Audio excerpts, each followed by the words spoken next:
Alexandre, os dois ilustraram para a gente aqui situações envolvendo crianças, né? Seja no parquinho, seja na escola. Mas se a gente parar para pensar, a criança não nasce preconceituosa. E o que explica esse comportamento deles?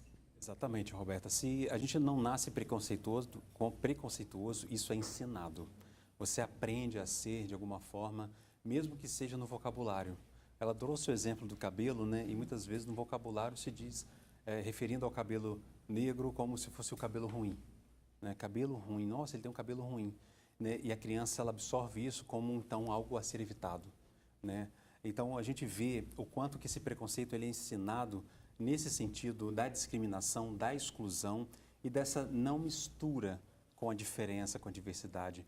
Então a gente vai vendo que existem muitas práticas, né, colonialistas, práticas racistas, que fazem essa depreciação do outro, né, fazem justamente esse julgamento, essa avaliação ruim e essa tentativa de submissão do outro, inclusive de tratar o outro como menor, inferior, como objeto.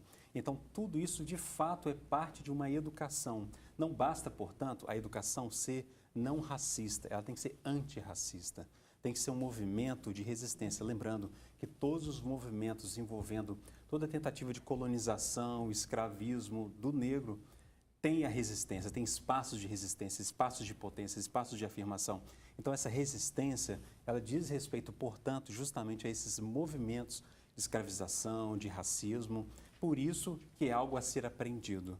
Então, é algo que, da mesma forma que a gente aprende, as crianças aprendem essa cultura racista, é preciso também aprender o antirracismo, a lidar com isso, com essa resistência, que ela é muito importante. É muito bem pontuado isso. Quando a gente fala antirracismo, é algo que a gente não...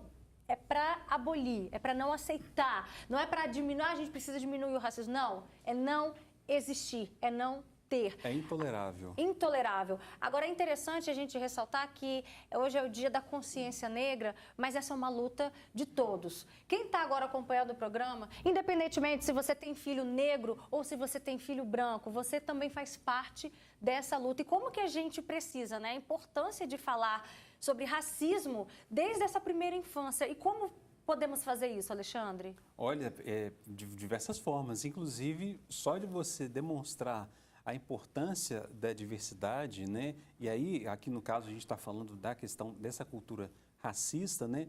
De a gente ter práticas antirracistas, né? E algumas coisas até passam despercebido, mas são racistas como o vocabulário, que às vezes a criança aprende. Coisas do nosso vocabulário extremamente racistas que são extremamente naturalizadas, infelizmente, como a coisa ficou preta, denegrir, humor negro, né? Mulata, criado mudo, né, feito nas coxas, dá para fazer um programa inteiro explicando cada um aqui, né?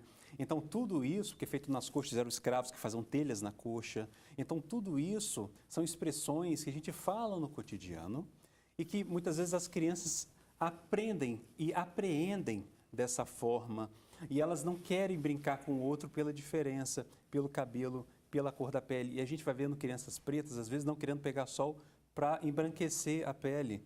Isso é terrível. Isso é uma não afirmação da vida, da potência de cada um, né? Então, é muito importante, de fato, que a educação seja antirracista e que os adultos promovam práticas antirracistas, não apenas dizer eu não sou racista. Até porque também é racista, vou dizer o seguinte, não, eu não sou racista porque eu tenho um amigo preto.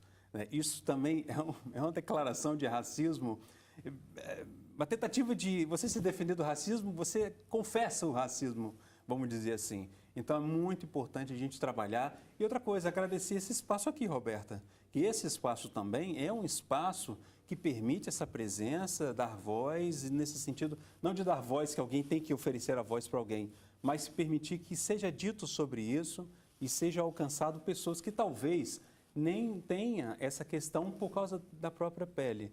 Então, é importante isso, sim. São todos juntos, né, Alexandre, de mãos dadas, e não um elo dessa corrente se quebrando e indo para outra direção, né? De fato é coletivo, não é um movimento dos pretos, né? É um movimento de fato coletivo, né? Não é uma coisa assim, esse grupo aqui vai...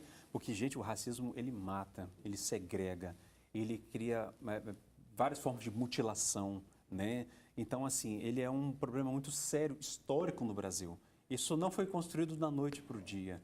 Isso causou vários danos ao longo da nossa história. Então, tem todas essas questões muito importantes para serem trabalhadas, tratadas, enfrentadas, né? Como que a gente pode dizer, então, que o Brasil é construído em cima de uma escravidão? E aí? O que fazer com isso, né? É uma luta também contra essa colônia, ser escravo. Então, toda essa luta nossa diz respeito a isso, a uma questão coletiva, a uma luta de todos. Não pode ser uma coisa pontual, vamos dizer assim, porque não é. E a gente vê que é preciso também ser antirracista nesse sentido de prevenir e não só lidar com a punição de quem é racista.